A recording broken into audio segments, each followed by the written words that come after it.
¿Cómo lo hicieron? Esa es la gran pregunta que vamos a tratar de contestar en este y en otros programas.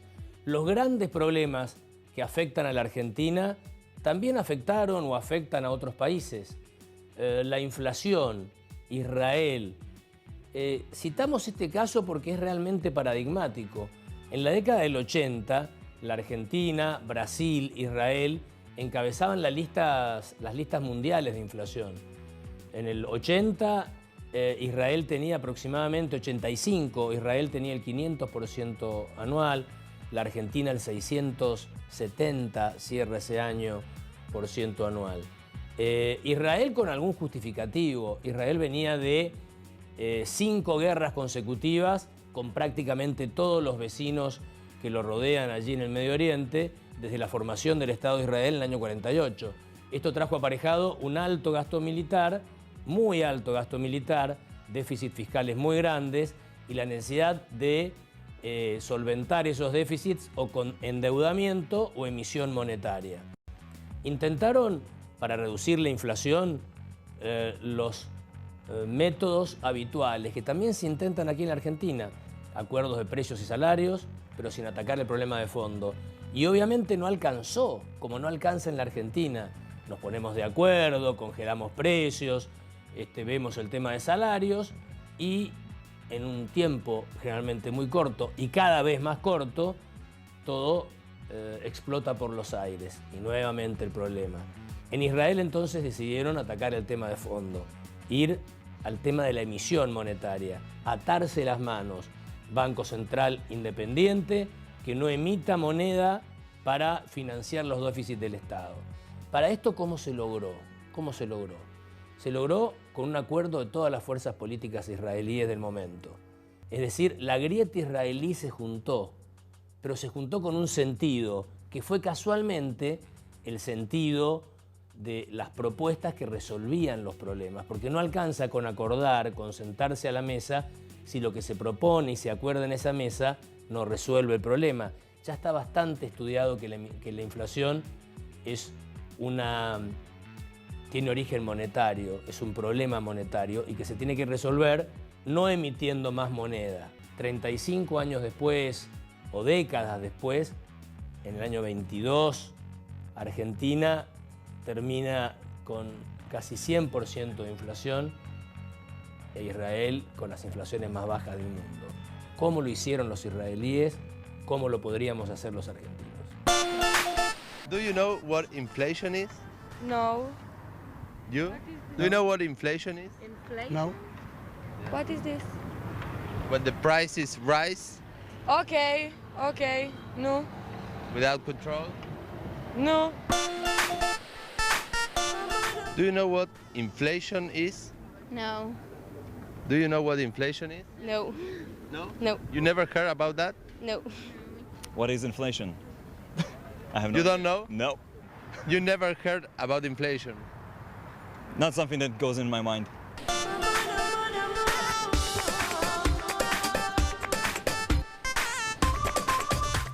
Exactamente como usted dijo, en el 1985 había una ola de inflación a Israel que en este año llegó a más de 400% en el año y en un solo mes, julio si no me equivoco, más de 28-29% en un mes. Y todos sabían que no puede seguir así. Lo que pasó que habían elecciones el año anterior que el resultado fue que ningún campo, ni el centro derecha ni el centro de la izquierda, podía formar un gobierno aparte. Y tenían que pactar los dos grupos políticos grandes y tener un gobierno que nosotros lo llamamos el gobierno de la unidad nacional. Israel es un país que hace poco más de 30 años, 35 años, tenía no un 100% de inflación, que por supuesto es angustiante y preocupante. Israel llegó a tener casi un 500% de inflación. Y salió desde el año 85 hasta esta parte, donde en el 2021 el shekel fue considerado dentro de las 10 monedas más fuertes del planeta, salió pura y exclusivamente con un programa consensuado por todos los partidos políticos que tiene Israel. por los que eran oficialismo en el momento que se creó el programa y por los que eran oposición. Y es un programa que durante años fue llevándose a cabo y fue siguiendo su camino más allá de quién estaba en el gobierno. Ahora, Previamente a ese acuerdo, ¿alguien creía que fuera posible ese acuerdo? Me explico, porque acá estamos que vamos a conversar, no vamos a conversar. Porque no se puede, no se puede. O sea, la factibilidad del diálogo es el problema en la Argentina. O sea, no es el diálogo, es que no se puede hacerlo. Mirá, te voy a sacar del tema un segundo para darte un ejemplo. Israel es un país que tiene grieta. Digo, y por más grande. que parezca que no, Israel es un país que tiene una grieta muy grande. La derecha y la izquierda, y no solamente la derecha y la izquierda, Netanyahu, el ex primer ministro y actual líder de la oposición, con cualquier persona que piense en contra de él, se genera una grieta gigante. Ahora, hay momentos que la grieta se termina. Nosotros votamos a una lista en el Parlamento que tienen que tener 61, que es la mitad más 1, y no lograron ningún campo. Estaba un empate total, entonces la única opción de no ir a nuevas elecciones fue llegar a un acuerdo entre ellos, y así llegó. Y este fue mucho más fácil porque cada uno llevó con él los sectores que van a apoyar a un acuerdo. En 1985, Israel tenía una inflación de 450%, una locura. Y ahí dijeron, esto no da para más. Entonces, con el presidente Haim Herzog, tomaron como primera medida prohibir por ley la emisión de la moneda. O sea, dejaron de imprimir billetes. Hizo acuerdos de tope de aumentos con los trabajadores y recortó gastos del gobierno. Eso acá ya lo hicieron. Con eso, en 5 años ya habían bajado el índice a 20%, pero todavía no estaban contentos. Lo que hicieron durante los 5 años, con cambio de gobierno incluido, fue independizar al Banco Central. Banco Central independiente significa que la ala política de un gobierno no puede intervenir de ninguna forma en la definición de la política monetaria, de la fijación de tasas de interés, emisión monetaria. O sea, el Banco Central es totalmente autárquico. Y también fijar metas creíbles de inflación. Al final de todo llegó el tan ansiado 1% de inflación. Había cambiado tanto su economía que las propiedades las compraban con su propia moneda, a diferencia de acá que estamos juntando dolarcito por dolarcito toda la vida para comprar algo. ¿Te imaginas lo que sería poder comprar una casa con pesos? El antecedente era el desgaste de algunos mecanismos clásicos de combate a ese problema que es un poco la fiebre de un problema macroeconómico. En el caso israelí, en aquel entonces ya había una situación de eclosión social por el desgaste que causaba el proceso, que era hiperinflacionario. Además, las hiperinflaciones de mediados y fines del siglo pasado eran episodios mucho más dramáticos que los de ahora. Exactamente. Estábamos hablando de 500, 600, respecto de 100, 150 ahora. Sí, y también por el daño que generaban sobre el sistema de precios en general, sobre el poder socioeconómico de la población, digamos, los mecanismos, imagínate, de cobertura de diferentes agentes económicos eran mucho más imperfectos que lo que son en la actualidad, donde todo y la toma de decisiones también en materia económica es más inmediato. Israel llegó a esa inflación principalmente por lo que lo sabemos del textbook, del manual, de la enciclopedia de macroeconomía.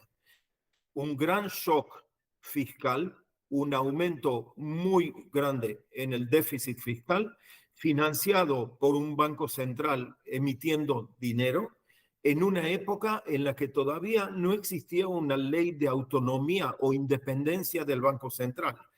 Ley que de facto, no de jure, pero de facto se estableció en el 1985, cuando se le prohibió a partir de ese entonces al Banco Central emitir dinero para financiar el déficit fiscal. La razón por la suba del déficit fiscal fue una combinación de factores que comenzó luego de la guerra de Yom Kippur, la guerra del octubre del 1973. Es una guerra que lo tomó a Israel de sorpresa, tuvo muchas fatalidades, fue un gran shock para la sociedad de Israel, eso que, digamos, el servicio de inteligencia no pudo identificar cómo en ese día de septiembre, octubre, Egipto, Siria, Jordania, todos los países límites de Israel inician un ataque contra Israel, un país chiquito y muy angosto. Y entonces Israel tiene la conciencia de subir muchísimo el gasto de seguridad, el gasto de defensa.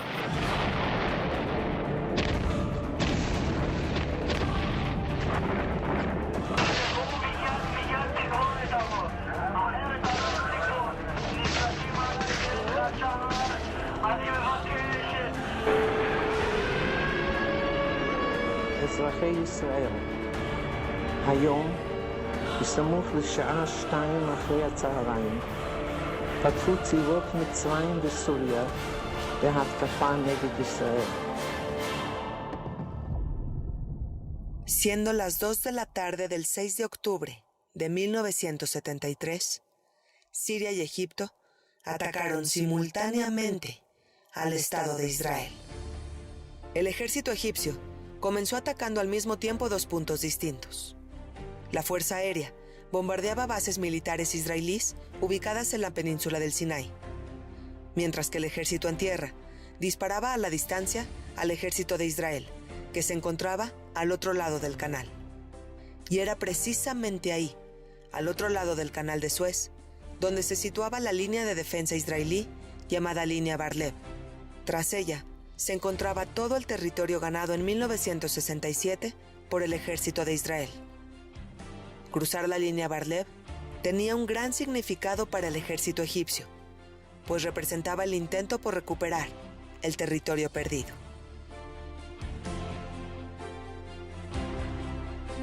La inflación es tal vez el problema más grave o urgente que los argentinos padecemos. Realmente un problema muy importante que afecta a todos los argentinos por igual, especialmente a los que menos tienen. Ahora, ¿es un fenómeno exclusivamente argentino? En los últimos tiempos prácticamente sí.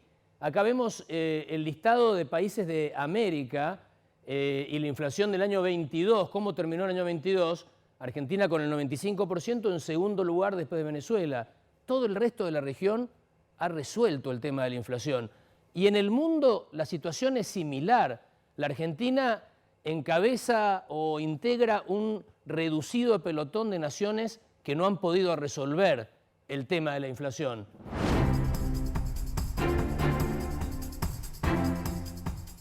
Israel, tal como Brasil, aprendió y se enamoró muy rápidamente de la indexación. En vez de lo que ustedes en Argentina han tenido dolarización, lógicamente que un país no puede vivir con una inflación de 100, 200, 300%. Entonces se buscan mecanismos de cómo mantenerse, cómo vivir con eso. Y en Israel fue muy rápido el traslado a indexación. Indexación de los salarios, indexación de los alquileres, al índice de precio al consumidor. Entonces es como que eso fue como un calmante, ¿no es cierto? Porque de pronto, como alguien escribió, un colega mío, la sociedad y la economía aprendió cómo vivir con inflación alta. Una especie de anestesia que tapaba el verdadero problema.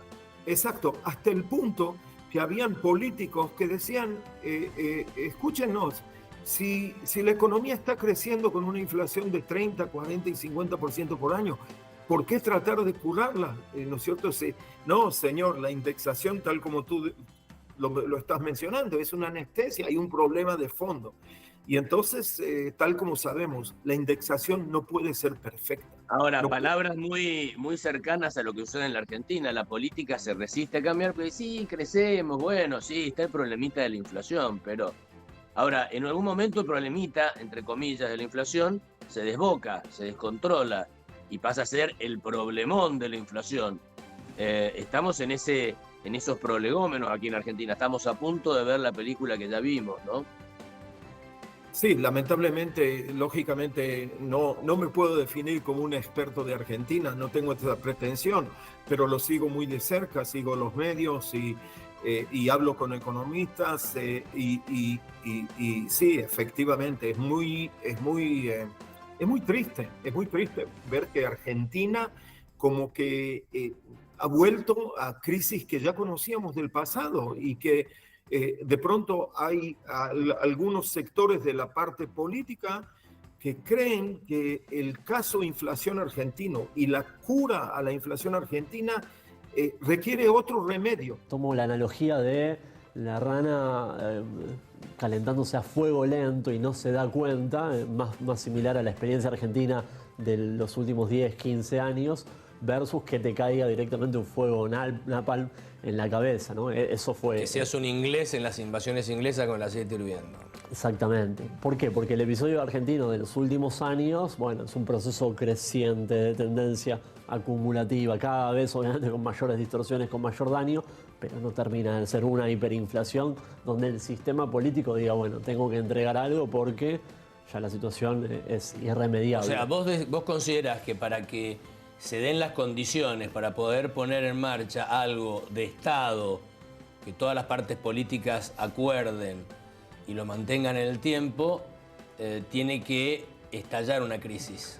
No sé si como condición necesaria y suficiente, pero ese condimento estuvo en el caso israelí, estuvo en el caso brasilero, estuvo en el caso colombiano. O sea, se dan ciertas regularidades donde la crisis es mucho más dramática y evidente para toda la población y es más episódica, ¿no? Digamos, no algo acumulativo y lento donde te vas desangrando a lo largo de muchos años y ya la población empieza a generar una gimnasia en su toma de decisiones, en su función de reacción en materia económica, sino que es algo que ya no da para más, es evidente, porque desaparece la moneda directamente, la gente empieza a realizar transacciones por la vía del trueque, digamos, distorsiones que obviamente impiden cualquier tipo de normalidad. El chiste de en qué te convenía ir de Jerusalén a Tel Aviv, si era en avión o en taxi, te convenía ir en taxi porque cuando llegara, que se demoraba una hora o un poquito más de tiempo, el valor era más barato, porque o era más caro en uno o en otro. Exacto. Es decir, eso, el chiste diario del aumento diario de los precios. Sí. Y cuestión es que acá, si vos levantás la lupa y haces la comparativa a lo largo de varios años, ves que algunas instituciones económicas han cambiado en la misma dirección acá en Argentina, pero claro, con un espectro temporal un poquito más distribuido. Llegamos a niveles de más de un 400% de inflación. Comenzó un proceso de reforma económica que dura hasta hoy en día. Acá resultó el cambio. Acá hubo un cambio que fue beneficioso. Este es un proceso que tiene 20 años. Y te encontrás que es el mismo precio que hace 15 años. El precio del dólar cuando yo llegué en el año 2000 era 3,84. Hoy, después de 17 años, está a 3,40. Entonces la mayoría de la gente en Israel ni siquiera tiene ahorros en dólares. ¿Cómo fueron esos años? Mira, fueron años muy traumáticos, especialmente del 81 al 85, una inflación que llegó hasta 500% por año. Es un trauma muy grande y hoy en día, en retrospectiva, el trauma ese ha guiado a la política económica desde ese entonces para que no se vuelva a repetir. La actitud esa de decir no se puede dejar que ocurra algo similar a eso y por lo tanto hay que implementar no solamente un paro de la inflación, sino de que la economía toda tiene que estar basada en instituciones más fuertes, en más responsabilidad fiscal, en procesos de largo plazo, para que haya un saneamiento de la economía y no solamente una parada de la inflación. Ponele, Cristina Kirchner acordara con Macri o con Spert y pusieran en práctica un plan más parecido al de Spert que al de Shimon Peres. Porque fue Banco Central Independiente, no financiamiento del gasto público con emisión, ni con endeudamiento, revisión absoluta de los gastos públicos. Una serie de medidas que aquí en la Argentina se llamarían ajuste ortodoxo. Sí. En los términos actuales seguramente sí. A ver, el condimento político es importantísimo en ese escenario y también en el plan real. En Brasil pasó lo mismo, ¿no? El hecho de que el factor dinamizador, el componente político que hizo el impulso inicial, se dio, tuvo una sesión muy importante respecto de algunos preceptos ideológicos o algo de la base ideológica presupuesta para un partido con esas características, ¿no? Un partido más de izquierda que adapte medidas que normalmente vienen de la derecha. Sí, sí, con los múltiples asteriscos, ¿no? Porque al fin y al cabo, digo, la implementación de políticas económicas no siempre tiene una traducción directa en cuál es el valor ideológico que tiene de fondo.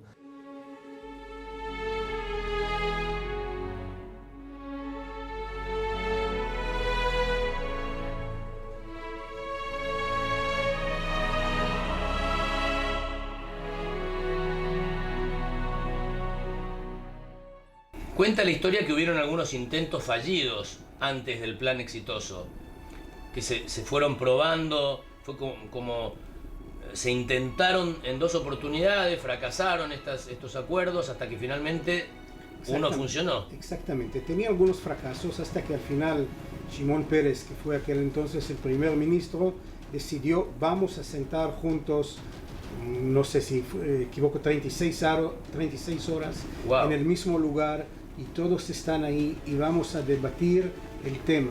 Ahí decidieron, por ejemplo, que no van a subir los precios, que no van a subir los sueldos. Había una subida pequeña, pero de aquí ahora no lo van a subir, que van a reducir los gastos diferentes del gobierno, que van a reducir algunos de los subsidios que el gobierno dio, que van a devaluar de alguna forma la moneda, el shekel, inclusive quitando 3 ceros de la moneda para que psicológicamente el pueblo podrá saber los precios reales de cada uno de los productos.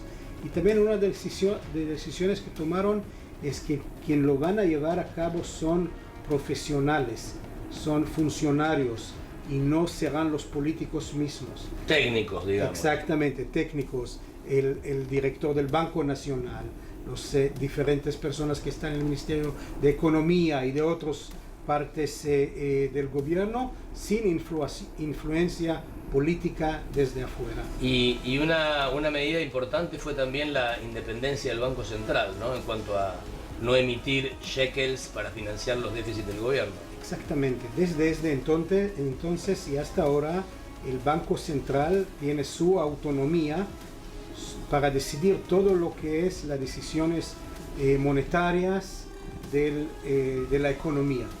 Y paralelamente está el Ministerio de Economía, que encarga de los presupuestos y todos los actos fiscales que tienen que tomar la decisión el gobierno.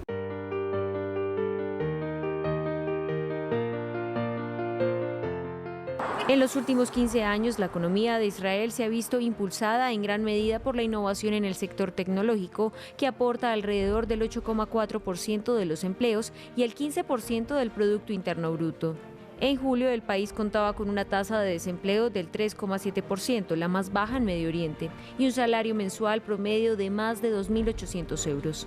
Sin embargo, se estima que 1,8 millones de israelíes, alrededor de una quinta parte de la población del país, todavía viven por debajo del umbral de pobreza.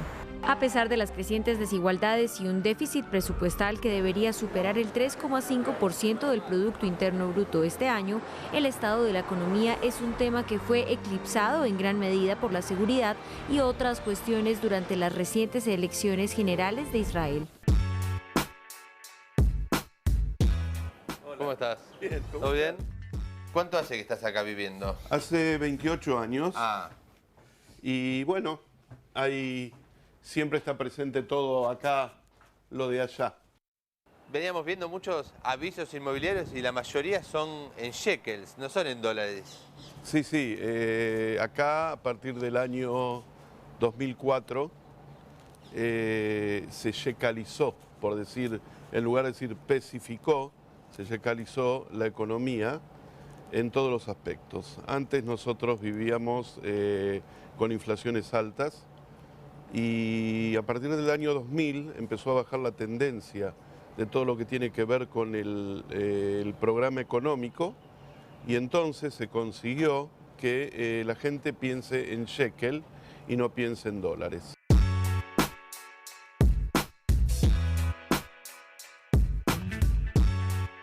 Es un país que surgió después de un holocausto, si no, no hubiera surgido. Y eso fue lo que dio... Hay más conciencia popular. Es decir, no es que a mí me importe mucho del otro, o al otro le importe mucho de mí, pero si las cosas hay que hacerlas, se hacen. No estamos en lo que se dice la especulación en función propia. Lo que mantiene a Israel en este lugar es que hay una gran clase media, cosa que yo la viví en la Argentina en un momento y después se dejó de vivir en la Argentina. No existe una fórmula mágica. Este es un país muy chico, es un país muy competitivo, la gente hay mucha competitividad en los distintos rubros de trabajo y bueno, tenés que tratar de ser siempre mejor para poder salir adelante.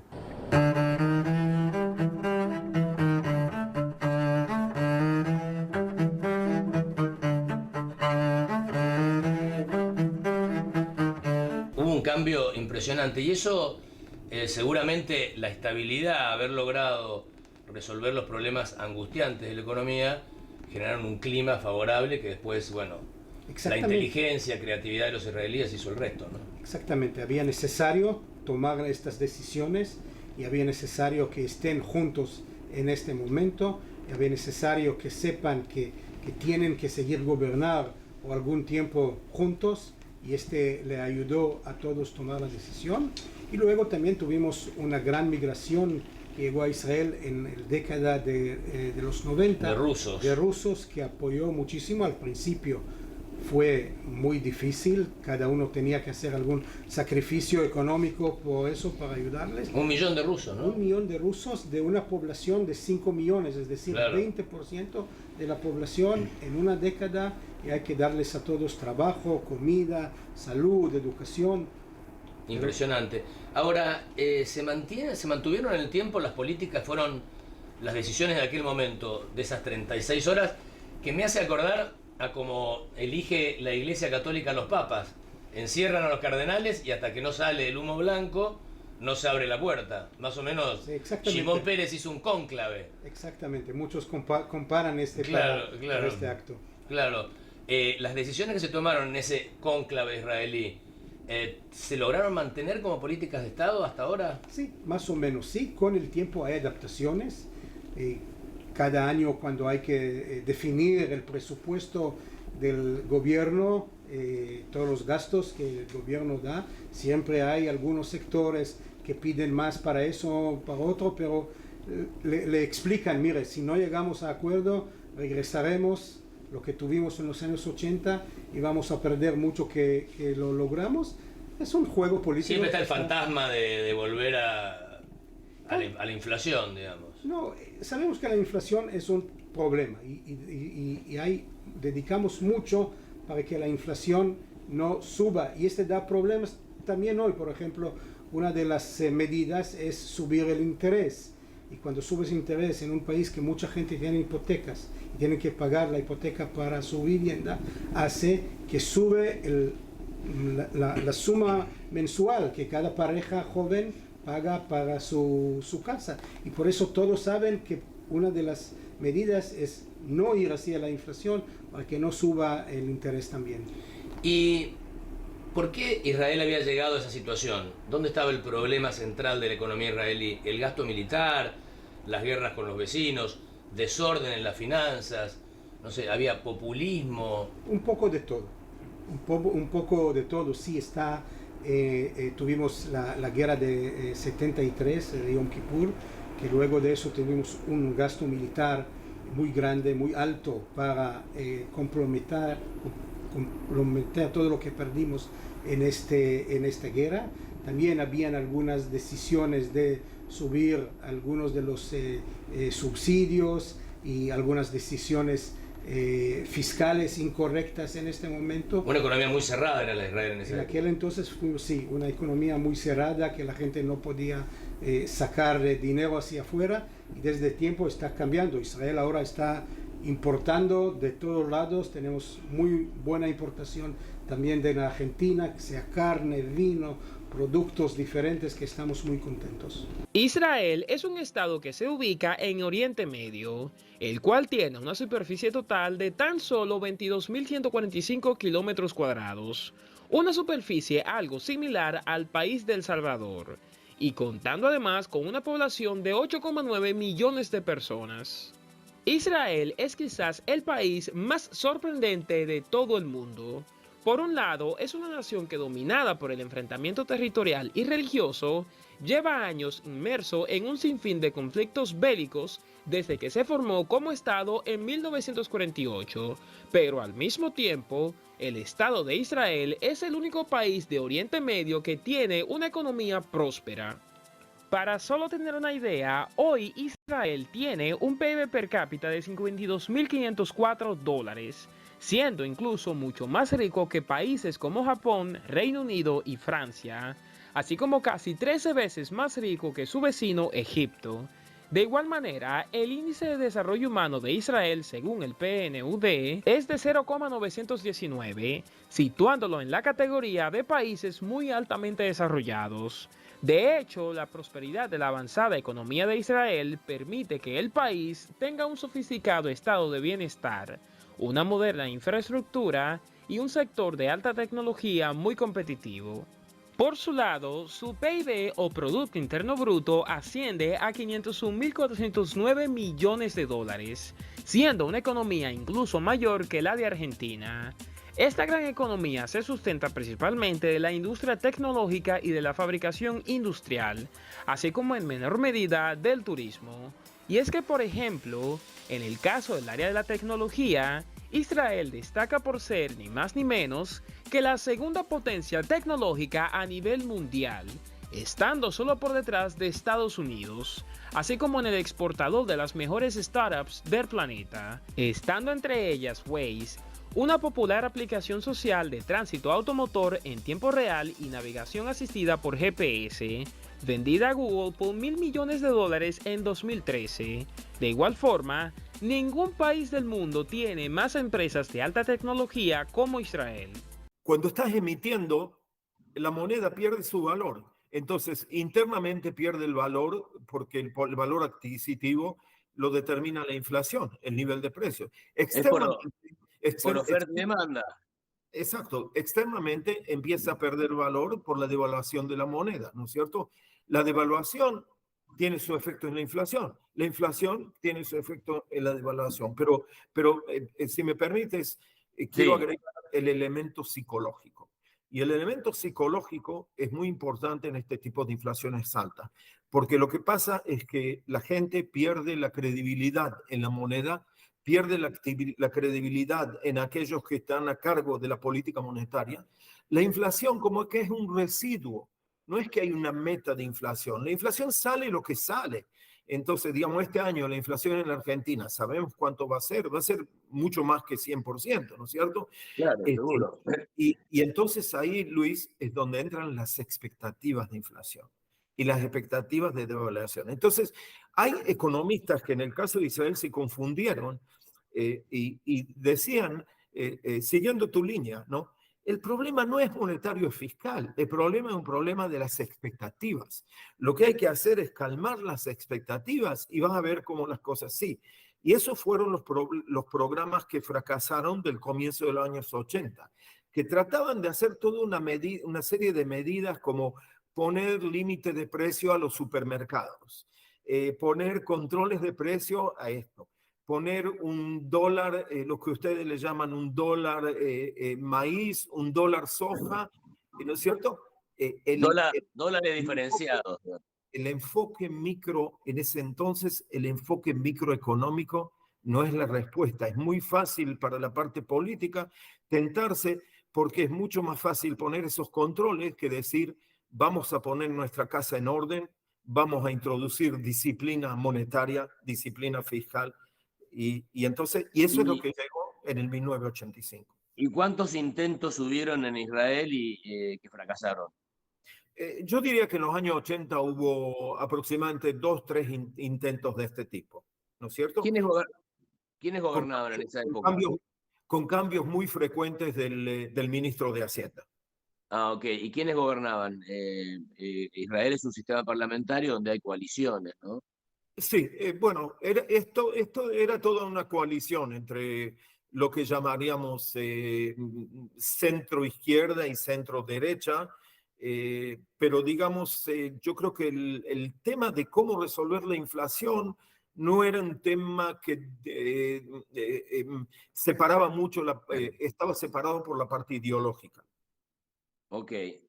Y entonces se llega tras varios fracasos y eso va redundando en cada vez más inflación y las consecuencias que eso trae, a que en el 85 deciden tomar el toro por las astas y atacar el problema de fondo, a un alto costo político, ¿no? Porque el tema de fondo siempre a los políticos les da miedo encararlo por el costo que esto trae. Claro, pero como en todos los temas, y a lo mejor esto va a sonar un poquito idealista o utópico, se requiere algún político con visión hacia el futuro. Okay. Y entonces, en ese momento, hubo quienes, como por ejemplo el primer ministro Shimon Peres, que tomaron la decisión de que esto, lo que era 100% inflación, subió 200, de 200 a 400 y de 400 a 500, con devaluaciones, con problemas en la balanza de pagos y temas similares. Entonces, hasta acá llegamos, dijeron. Hasta acá llegamos y entonces se forma un gobierno de unidad nacional. Se forma un gobierno en el cual hay una coalición bastante amplia con el objetivo principal de bajar la inflación, de estabilizar la economía. Ese fue, digamos, en la historia de Israel, el único programa que hubo político de gran envergadura en el sentido de coalición nacional con ese objetivo. Hola, David. Sí. Hola. ¿Cómo estás? Bien. ¿Todo bien? Muy bien. O sea, vos viviste las dos hiperinflación. Sí, las dos hiperinflación. En Argentina y en Israel. Sí, se conocía las dos situaciones, acá y allá. ¿Y cómo fueron esos años? Cada día se cambiaron los precios y especialmente los negocios pequeños no podían aguantar este movimiento. Estos años después, sí, es años más estables con la inflación. Puedo programar, no como antes. O sea, ahora estás mucho más tranquilo con la inflación. Ahora casi 5 años que está cero inflación o menos, no hay inflación.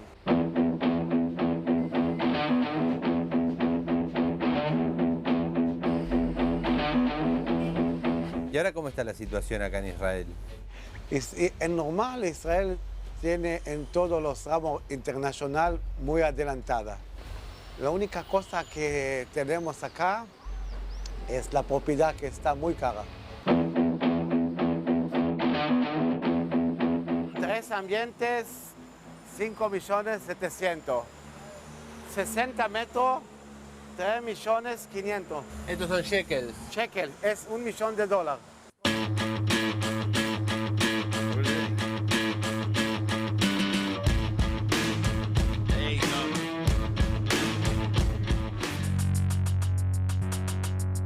La verdad que también, ¿no? A pesar de que el sistema político hoy está más fragmentado, uno podría elucubrar escenarios donde aunás voluntades hasta llegar a una masa crítica significativa de más de las 2/3 partes, con el peronismo y con las vertientes un poco más de centro derecho o más de centro liberal. Acá en Argentina tranquilamente podría llegar a las 2/3 partes de la población en términos de representación. Pero bueno, estaba el factor de ceder algo, ¿no?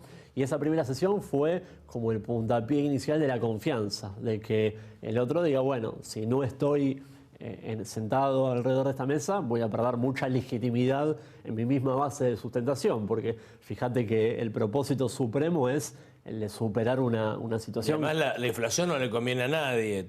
Los votantes de derecha, de izquierda, peronistas, no peronistas, todos pierden. Si yo te pongo sobre la mesa algo muy concreto, que es ceder ideológicamente en alguna de mis banderas, estoy simplificando, ¿no? Pero ideológicas en los instrumentos de política económica, bueno, te dejo prácticamente en una situación muy complicada si vos no aceptás formar parte de ese acuerdo político. Ese es un elemento, vos lo señalás, muy importante.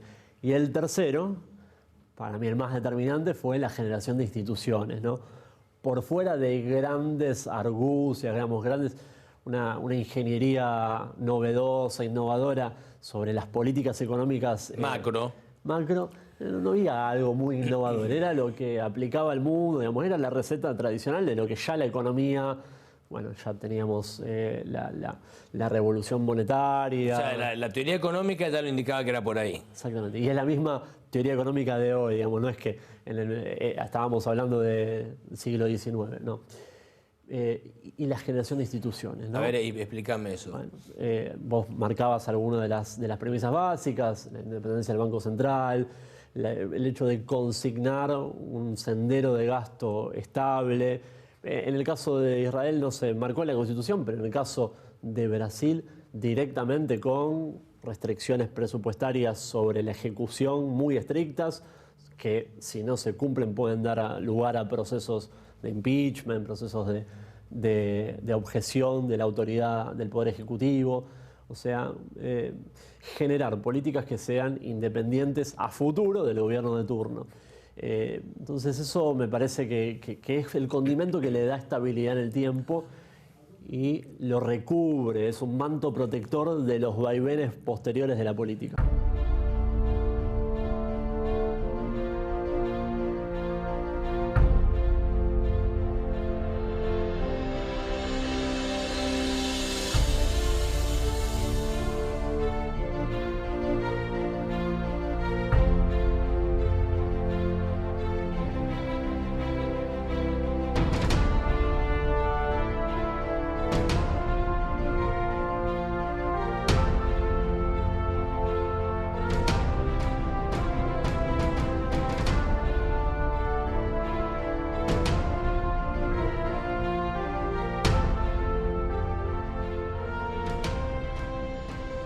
Israel tiene aproximadamente, bueno, sabemos, está en el Mediterráneo, en el Medio Oriente, es la única democracia del Medio Oriente, tiene una superficie equivalente a la provincia de Tucumán. 55% de ese territorio es un desierto, absolutamente desierto, desértico. 9 millones de habitantes, tenía en el 85, como decíamos, hasta el 85 una inflación de las más altas del mundo. Y lo logró resolver. Ahora es una economía boyante, cambió por completo. ¿Cómo lo hicieron los israelíes? El tema número uno es el tema de político, ¿no es cierto? Tiene que haber una decisión política. Esto no es economía, esto es política. Tiene que haber un organismo político que diga, señores, vamos a tomar estas medidas y vamos a consultar con la parte económica qué y cómo podemos hacer. El segundo tema que fue muy importante en el caso de Israel fue en lo económico, y yo creo que es el tema que tiene más hoy en día eco en cuanto a entrevistas que he dado y otros economistas que participaron en el programa de Israel y que tiene mucho interés en la Argentina. Y es a lo mejor a eso lo que tú te referís, Luis.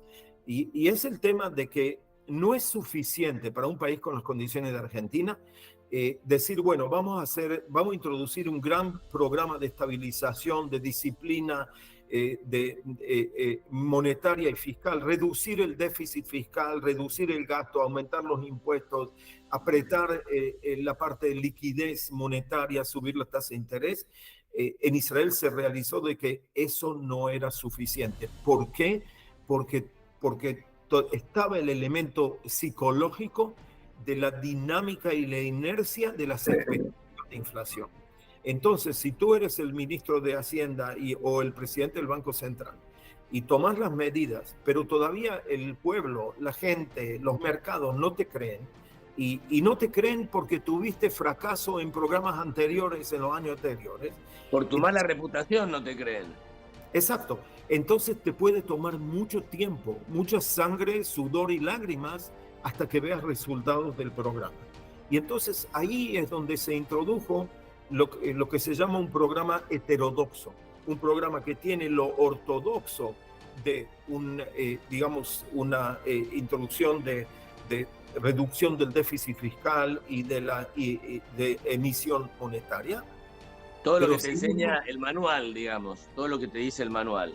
De acuerdo, pero a eso se le agrega, digamos, algo más nuevo, que es una especie de acuerdo económico social entre los gremios, el gobierno, el Banco Central, los empresarios, de pautas de suba de inflación, de suba de depreciación del tipo de cambio, de suba de las tarifas de precios del transporte y la leche y los alimentos básicos, etc. Entonces, tratar de alinear todo de una forma que desde el comienzo se puedan ver resultados positivos del programa. Para alimentar expectativas positivas. Exactamente, pero las expectativas positivas, Luis, llegaron no por un discurso en televisión de una persona u otra, llegaron porque se empezó a ver resultados positivos, porque ya en los primeros meses después de julio del 1985, los gráficos y los números de inflación empezaron a sorprender a todos, incluso a nosotros los economistas, que eran bastante reducidos. Entonces la gente de pronto dice, está pasando algo.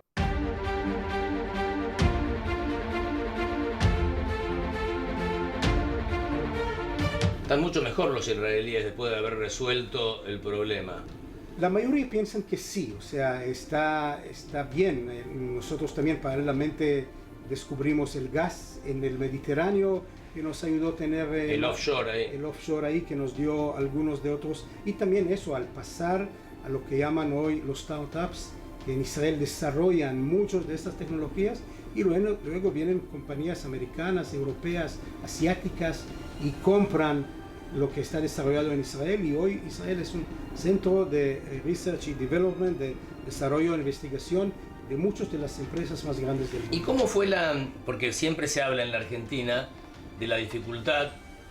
Muchos no dudan de las ventajas de cambiar el sistema, que es necesario cambiar el sistema, pero sí dudan del proceso de transformación, el sufrimiento que implica para ciertos sectores de la población dejar de lado subsidios, ciertos privilegios, para una economía más abierta, más sana.